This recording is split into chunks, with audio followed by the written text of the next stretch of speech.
आज की ई क्लास में बीएससी पार्ट थर्ड ईयर के सभी विद्यार्थियों का स्वागत है। इनऑर्गेनिक पेपर फर्स्ट में हमारी सेकेंड यूनिट चल रही है। इसमें सेकेंड चैप्टर है आज सेकेंड यूनिट का, magnetic property of transition metal complexes. इसमें कुछ डेफिनेशंस हैं, कुछ शाब्दिक अर्थ हैं। फर्स्ट है चुंबकीय आघूर्ण। किसी भी चुंबकीय छड़ का चुंबकीय आघूर्ण उसके दोनों सिरों के ध्रुवण शक्ति तथा उन दोनों के मध्य की दूरी के गुणनफल के बराबर होता है, अर्थात चुंबकीय आघूर्ण बराबर m इंटू एल, जहाँ m ध्रुवण शक्ति है और l दोनों ध्रुवों के बीच की दूरी है। सेकंड है चुंबकीय पारगम्यता। किसी पदार्थ के इकाई क्षेत्रफल में चुंबकीय बल रेखाओं की और निर्वात में चुंबकीय क्षेत्र की बल रेखाओं की संख्या दोनों का अनुपात उस पदार्थ की चुंबकीय पारगम्यता कहते हैं, जिसे P द्वारा दर्शाते हैं, अर्थात P बराबर B/H। थर्ड है चुंबकीय प्रवृत्ति। इसे काई द्वारा दर्शाते हैं।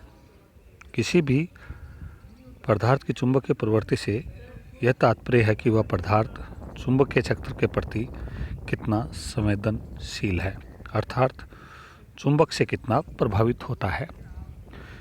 इसकी गणना निम्न सूत्र द्वारा करते हैं, काई बराबर I/H, जहाँ H एप्लाइड चुंबकीय क्षेत्र है। काई व P के मध्य निम्न संबंध है, P बराबर 1 + 4 पाई काई।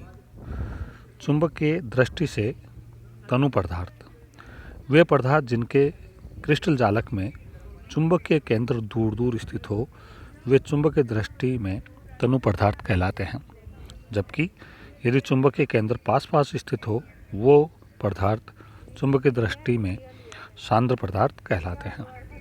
पदार्थ में चुंबकत्व का कारण इलेक्ट्रॉन की निम्न दो गतियां होती हैं, कक्षीय गति व चक्रण गति। इलेक्ट्रॉन नाभिक के चारों ओर अपने कक्षकों में गति करता है, उसे कक्षीय गति कहते हैं, और इससे उत्पन्न चुंबकीय आघूर्ण को कक्षीय चुंबकीय आघूर्ण कहते हैं।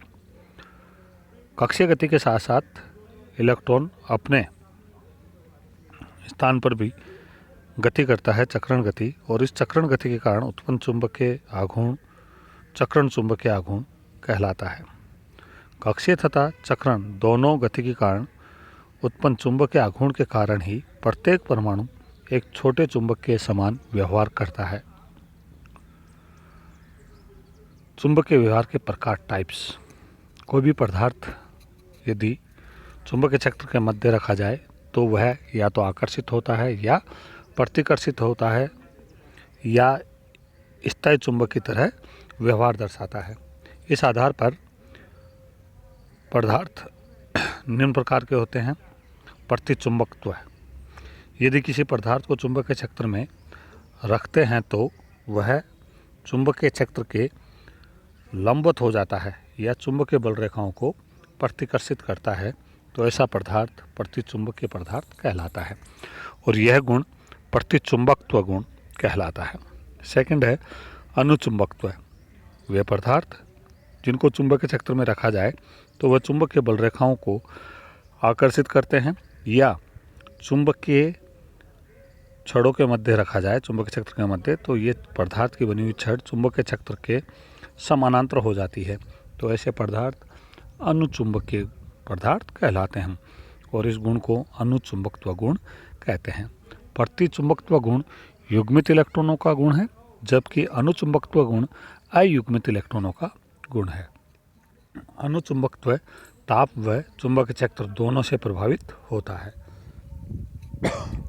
नेक्स्ट है फेरोचुंबकत्व या लोह चुंबकत्व। यदि पदार्थ जो कि अनुचुंबकत्व गुण दर्शाता है और ऐसे पदार्थ को हम चुंबकीय क्षेत्र में रखते हैं, तो रखने के बाद यदि ये स्थायी चुंबकीय पदार्थ के समान व्यवहार दर्शाता है, तो ऐसे पदार्थ फेरोचुंबकीय पदार्थ कहलाते हैं और इस गुण को फेरोचुंबकत्व गुण कहते हैं। यह गुण सामान्यतया आयरन का गुण है, इसीलिए आयरन के नाम के आधार पर इसको फेरोचुंबकत्व कहते हैं। अतः इस गुण को फेरोचुंबकत्व कहते हैं। ऐसे पदार्थों को फेरोचुंबकत्व कहा गया है अगर इन पदार्थों को चुंबकीय क्षेत्र लगाया जाए तो पड़ोसी परमाणु एक दूसरे के इलेक्ट्रॉनिक चक्रण को समानांतरित कर देते हैं और इस प्रक्रिया को हम विनिमय युग्मन कहते हैं। अतः लोह चुंबकत्व पदार्थों में विनिमय युग्मन पाया जाता है, लेकिन यदि इसको गर्म करते हैं तो एक किसी निश्चित ताप पर यह फेरोचुंबकत्व पदार्थ में उपस्थित सारे विनिमय युग्मन अयुग्मित हो जाते हैं और उनका चुंबकत्व या फेरोचुंबकत्व गुण नष्ट हो जाता है, अर्थात यह फेरोचुंबकीय यौगिकों का व्यवहार अनुचुंबकीय हो जाता है। इस ताप को क्यूरी ताप कहते हैं और जिसे हम TC द्वारा दर्शाते हैं। आयरन, कोबाल्ट, निकिल के लिए क्यूरी ताप का मान क्रमशः 1043 केल्विन, 1404 केल्विन तथा 631 केल्विन होता है।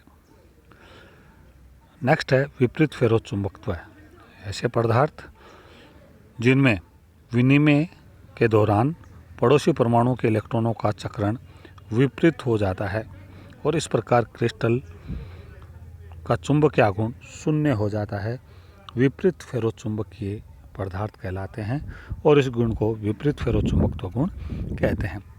लेकिन जिस ताप पर यह विपरीत फेरोचुंबक के पदार्थ में उपस्थित विपरीत समानांतर विनिमय एकदम लुप्त हो जाता है और पदार्थ अनुचुंबकीय गुण दर्शाता है, वह ताप नील ताप कहलाता है। अर्थात ऐसा ताप जिस पर विपरीत फेरोचुंबकत्व गुण अनुचुंबकत्व गुण में परिवर्तित हो जाता है नील ताप कहलाता है, जिसे Tn द्वारा दर्शाते हैं। फेरोचुंबकीय यह फेरोचुंबकत्व का विपरीत फेरोचुंबकीय प्रभाव है, जिसमें विपरीत चुंबकीय आघूर्ण एक दूसरे के कुछ सीमा तक तो नष्ट कर देते हैं लेकिन पूर्ण रूप से नहीं कर पाते, अतः इसे फेरोचुंबकीय आघूर्ण कहते हैं। जैसे Fe3O4 में फेरोचुंबकीय गुण पाए जाते हैं। नेक्स्ट है फेरोचुंबकत्व के लिए आवश्यक शर्त। कोई भी पदार्थ अनुचुंबकीय गुण दर्शाता है तो ये आवश्यक है कि उसमें अयुग्मित इलेक्ट्रॉन उपस्थित है। इसके अतिरिक्त किसी भी पदार्थ में यदि फेरोचुंबकत्व गुण पाया जाता है तो उसके लिए निम्न शर्तें आवश्यक है। फर्स्ट है ऊर्जा पट्टियाँ सक्रिय होनी चाहिए, साथ ही परमाणु परस्पर इतनी दूरी पर होनी चाहिए कि उनके परमाणु कक्षक परस्पर अतिव्यापन करके आंशिक रूप से सहसंयोजक बंध बना सके, अन्यथा इलेक्ट्रॉनों का युग्मन हो जाता है और यदि इलेक्ट्रॉनों का युग्मन हो गया तो चुंबकत्व गुण नष्ट हो जाता है।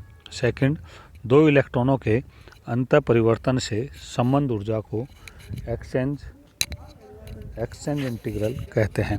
फेरोचुंबकीय पदार्थ के लिए एक्सचेंज इंटीग्रल का मान धनात्मक होना चाहिए और यह तभी संभव है जब इलेक्ट्रॉन प्रतिकर्षण बल इलेक्ट्रॉन नाभिक आकर्षण बल से अधिक हो जाता है।